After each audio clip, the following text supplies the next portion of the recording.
Hey everybody, Spopes here. Ever since I started making content for the Elder Scrolls Online, I've received quite a few comments asking how I make my game so bright and colorful. Most of the comments have been positive, from people asking how to do it themselves. I did have one guy call it unicorn vomit, and honestly I think my brightness and contrast were turned up a little bit too high at that point. But long story short, you just need to be on a PS5, an Xbox, or an HDR compatible PC, and also connected to an HDR compatible monitor or TV. Then you simply go to Video Settings, down to HDR mode, and select Vibrant. From there, you have quite a few options when it comes to these three sliders, and I'll explain why I made the choices I did throughout the course of this video. But there it is, plain and simple. Be on an HDR compatible PC with HDR turned on, or have an Xbox Series or a PS5, have it connected to an HDR compatible display, and these settings will show up under Video, and you can then turn on Vibrant and mess around with the sliders. Over the course of this video, I'm going to provide more details and explain the choices I've made. Before we dive into all that, please remember to like the video, hype it, and subscribe.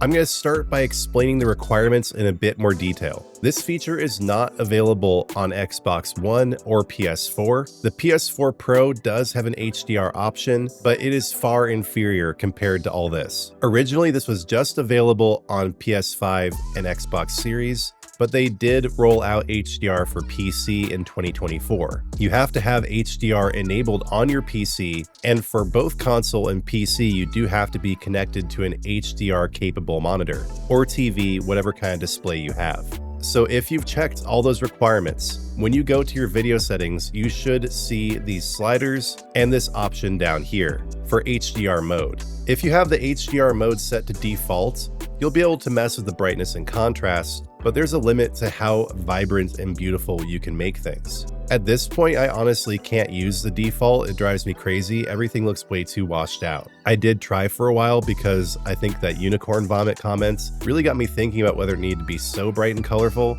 but then I did switch back to vibrant and I just dialed down the settings a little bit. So once you do turn the vibrant HDR mode on, you'll be left with just the basic settings. And do keep in mind that this works slightly different on PC than it does on console. I'm playing on a PS5 Pro here. This is what it looks like for me. But whether you're on console or PC, you will note these three different sliders: HDR peak brightness, HDR scene brightness, and HDR scene contrast. You also have sliders for the UI, but that's less important in my opinion. I just have the brightness all the way down and the contrast about in the middle. You can mess around with that. All that really changes is how dark versus light your user interface is. I think right around the middle is the best place to stick. When it comes to the three settings for the game itself, however, I have done a lot of playing around here. I was actually just messing around with this recently. It's taken me quite a while to find the exact sweet spot that I like, but here it is. I have the peak brightness set all the way to maximum. And to explain why I've done that, I'll take it back down to the minimum and then max it out again.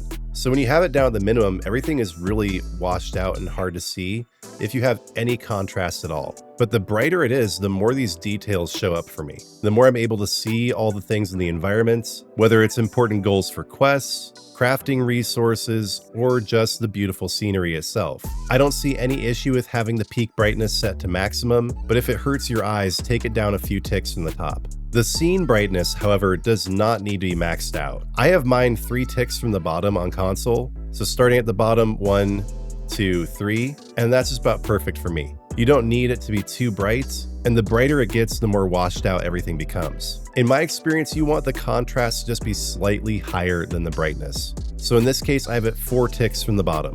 1, 2, 3, 4. And with 16 ticks overall here in the console settings, that's at about 25% maximum HDR scene contrast. The higher you take up the contrast, the harder everything becomes to see, until everything's too dark to make anything out at all. But if you have it too low, everything gets washed out. See, this is way too washed out, I can barely see anything. So yeah, I recommend having it at that sweet spot at around 4 ticks up, though I honestly go back between 3 and 4. 3 looks pretty good too. So somewhere between 20 and 25% for the scene contrast. Now, if you set both of these to max, it starts to look pretty crazy. So there we go, scene brightness to maximum and contrast. This is definitely unicorn vomit status. But if you're on a latest gen console like me and you just want it to be relatively bright and colorful, all you have to do is set the peak brightness to maximum, scene brightness to around 3 or 4, and same for scene contrast. And on PC, you're probably dealing with a percentage scale here. So for both of these, just set it between around 20 and 30% for maximum visual beauty and clarity. And again, for the peak brightness, set it to maximum. I really feel like these settings strike a balance between not being bright and colorful enough and just being overwhelmingly bright and colorful. It doesn't have to be crazy. I used to have it basically set all the way to maximum for all 3 sliders, but that got old pretty quick. But what also gets old is just having it at the default settings. The default HDR just looks bleak to me now. It looks like I'm reading newsprint or something. It looks almost black and white. I've tried to move away from vibrant at different times, but I always end up going back. It's really the best way to make everything look bright and colorful. I will just mention, not to be an elitist or anything, but there is now optimization in ESO for PS5 Pro, and it looks a lot better. So if you're still on old gen, if you're still on Xbox One or PS4, I highly recommend at least getting up to the current generation. And if you have the means, I really recommend getting the PS5 Pro because it makes the game look so much more beautiful. The HDR settings can only take you so far on the normal PS5. To really get the maximum beauty out of the game on console, you're going to want to go for the PS5 Pro. And as far as I can tell, that's much more affordable than achieving the same results on PC. And it's also worth mentioning that on PC, there are different kinds of add-ons and reshaders you can use to achieve basically the same results. But now that these settings are available in the game, those have become largely obsolete. So you can get rid of all of those add-on programs. I'm not a PC user, so I'm not 100% whether those are actually add-ons in the game or stuff you use on your PC in general. But having it in the game, in the settings, makes the whole process of enabling vibrant HDR a lot easier. So there you go. That just about explains the whole process. Just summing it up one more time. To make ESO look bright and colorful, you need to be on an HDR-enabled PC or a PS5/PS5 Pro or Xbox Series S or X, and you also need to have your device hooked up to an HDR-capable monitor or TV. Then you simply go to Video Settings, scroll all the way down to the bottom here on console for HDR mode, set it to Vibrant,